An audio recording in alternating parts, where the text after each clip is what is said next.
చిత్తమే మీ పేర్లు రాసుకున్నామని లిస్టు రాసిండు. మేము ఇప్పుడు లిస్టులా రాసిందని మేము వచ్చినాం. వచ్చిన తర్వాత ఇప్పుడు ఏమంటారు అంటే ఇక్కడ కొంతమంది ఆధార్ కార్డు పెట్టారు. ఇప్పుడు ఇట్లా కాదు, మొత్తం వీణాకం రాని వీణాకం లైన్ పెట్టుకుని అక్కడ టోకన్ ఇద్దామని అంటే మీరు మా పేర్లు అయితే లిస్టులో రాసుకున్నారు కదా, ఆ లిస్టు అయిపోయిన తర్వాత మళ్ళీ మిగతా వాళ్ళు లిస్ట్ ఇయ్యి.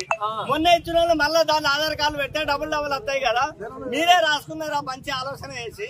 ఇప్పుడు మళ్ళా వాళ్ళు ఇచ్చిన తర్వాత మిగతా ఆధార్ కార్డు మళ్ళీ రోజు ఇచ్చేయాలి. మేమేమో ఇబ్బంది పెడతాం, మీరు విడిచినట్టే మేము అర్థమండి అంటున్నాం. చైర్మన్ ఏమంటుండే వినాక రాంటుండట, కరెక్ట్ ముచ్చటేనా ఇది? రైతులు ఈ రోజు యూరియా గురించి చాలా ఇబ్బంది పడి ఎంత అంతే అంత చాలా ఇబ్బంది పడతారు.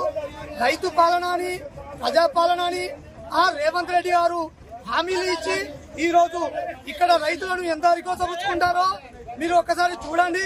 ఆ రైతులు యూరియా గురించి చాలా ఇబ్బంది పడుతున్నారు. కాబట్టి ప్రభుత్వం వెంటనే యూరియా బస్తాలు ఎక్కువ కేటాయించి రైతులను ఆదుకోవాలని మా యొక్క మనవి. అంతే